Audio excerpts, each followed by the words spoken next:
Бүгінгі таңда елімізде әзірленетін балмұздақтар отандық нарықты қамтамасыз етумен бірге тағы 10 елге экспортталады. Сапалы өнімге сұраныс артқандықтан өндіріс көлемінде 30% артып отыр. Ал бұл тәтті дәмнің тарихы 1786 жылы ақш-та бастау алған.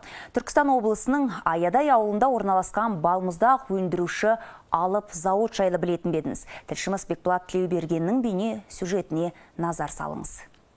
Тарихы ақштағы зауыттардай терең болмаса да өндіріс көлемі жағынан кем түспейтін Алып кешен Төле би ауданындағы 1-ші Мамыр ауылында орналасқан. Көпшілікке дәмді өнімімен танылған зауыт бүгінде 200-ге жуық балмұздақ түрін, тәтті кәмпиттер мен жартылай дайын өнімдерді өндіреді. Зауыт өкілдерінің айтуынша, мұнда шығарылатын өнімдер тек ішкі нарықпен шектелмей, шетелдік ірі брендтермен де бәсекеге түсіп келеді.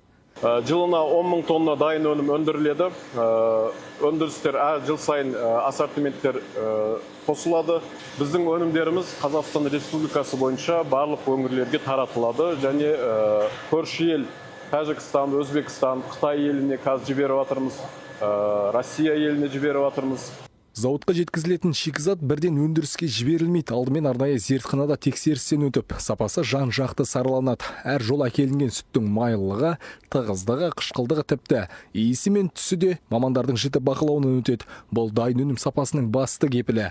Кәсіпорын тәулігіне шамамен 20 тоннаға жуық сүт қабылдайды. Мамандардың айтуынша талапқа сай келмейтін шикізаттың өндіріске өтуіне мүлде жол берілмейді. Әрбір өндірісімізге келген шикізат лаборатория тексерістен өтіледі. Шикізатымыздың сапасы біз үшін ең маңыздысы. Қоспаларымызға қосу үшін ароматтарымызды тексерістен өткізіп қабылданамыз. Дайын болған өнімді біз тағы да лаборатория тексерістен өткізіп өндіріске жібереміз.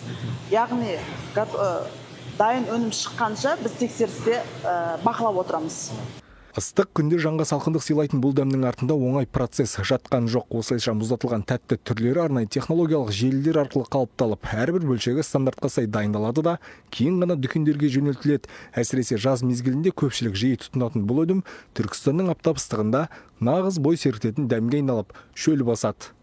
Бекболат Тілеуберген, Арслан Қарабай, Түркістан 24.